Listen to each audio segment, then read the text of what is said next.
एक शहर के कोने में एक पुराना सा घर था, जिसे लोग खौफनाक घर कहते थे। कोई भी उसके पास नहीं जाता था, क्योंकि लोगों का कहना था कि वहां अजीब आवाजें आती हैं। लेकिन उस घर में एक छोटी सी काली बिल्ली रहती थी।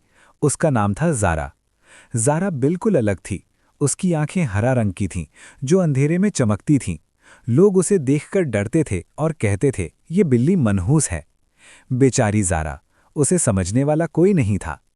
एक दिन एक नया लड़का उस शहर में शिफ्ट हुआ। उसका नाम था रेहान। रेहान क्यूरियस नेचर का था।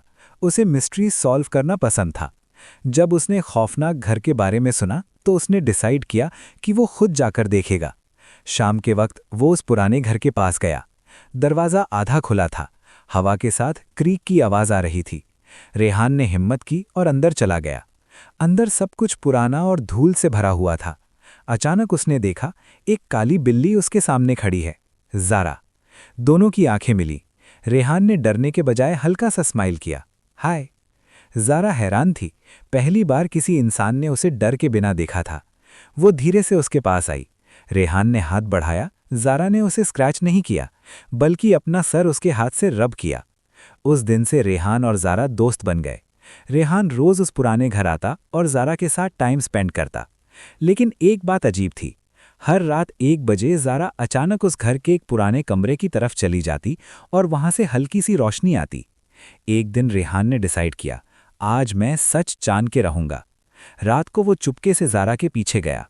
ज़ारा उस कमरे के अंदर गई और जैसे ही रेहान अंदर गया, उसने देखा कि कमरा बिल्कुल बदल गया है।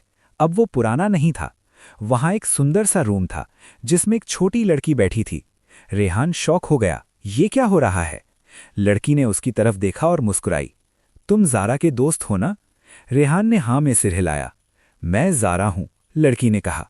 रेहान कंफ्यूज हो गया, पर ज़ारा तो बिल्ली है। लड़की ने धीरे से कहा, मैं पहले एक इंसान थी, लेकिन एक पुरानी श्राप की वजह से मैं दिन में बिल्ली बन जाती हूं और रात को थोड़ी देर के लिए अपने असली रूप में आ सकती हूं। रेहान को यकीन नहीं हो रहा था। कौन सा श्राप? उसने पूछा। ज़ारा यानी लड़की ने बताया, बहुत साल पहले इस घर में एक जादूगर रहता था। मैंने गलती से उसकी किताब छू ली और उसने मुझे श्राप दे दिया। रेहान का दिल भर आया। इसका कोई इलाज है? उसने पूछा। ज़ारा ने कहा, एक ही तरीका है। किसी को अपनी जान की परवाह किए बिना सच्चे दिल से मेरी मदद करनी होगी, लेकिन वो बहुत रिस्की है। रेहान ने बिना सोचे कहा, मैं करूंगा।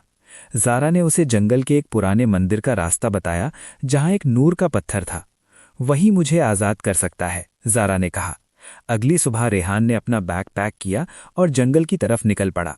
रास्ता आसान नहीं था। अंधेरा, अजीब आवाजें और रास्ते में कई डरावने पल आए, लेकिन रेहान ने हिम्मत नहीं हारी। आखिरकार वो मंदिर तक पहुंच गया।